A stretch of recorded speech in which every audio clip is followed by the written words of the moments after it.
I am so ready for this one. Today, I'm talking to you about a singer from music history that makes you think about a bodyguard and also how she will always love you. That's right. I'm about to take you to school with interesting facts from the biography of Whitney Houston. All I can say is Whitney Houston is one of my Granny Maxine's favorite singers. We are getting into a few fun facts from the untold story of Whitney Houston. Let's go, my friend. Breaking down our first fact from the biography of Whitney Elizabeth Houston, she was born on August 9th, 1963 in Newark, New Jersey. Whitney Houston's mother, Sissy Houston, was a choir master and gospel music singer. Not only did she sing in the world of gospel music, but she's also related to Dionne Warwick. That had to be an amazing opportunity to be mentored by some of the greatest.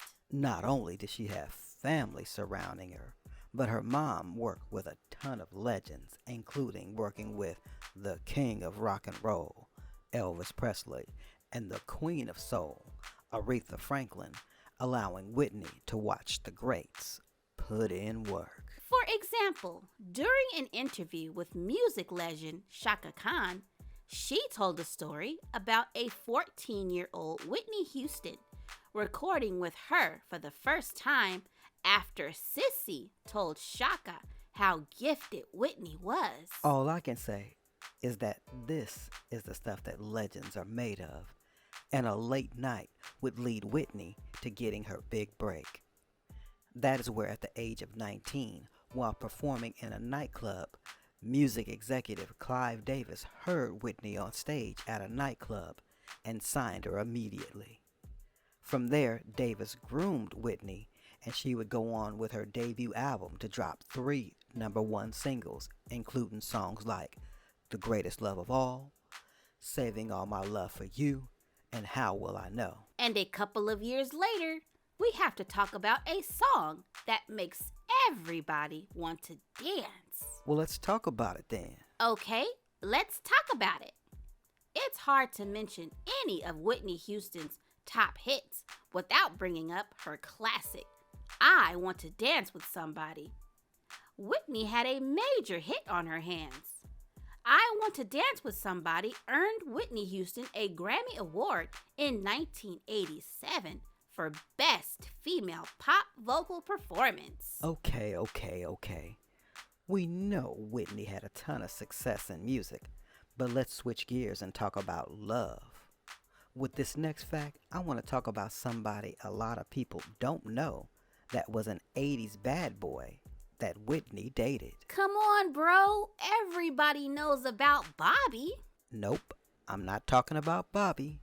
I'm talking about Eddie. Eddie who? Whitney Houston had a reputation for liking bad boys, even though she had a diva presence on stage.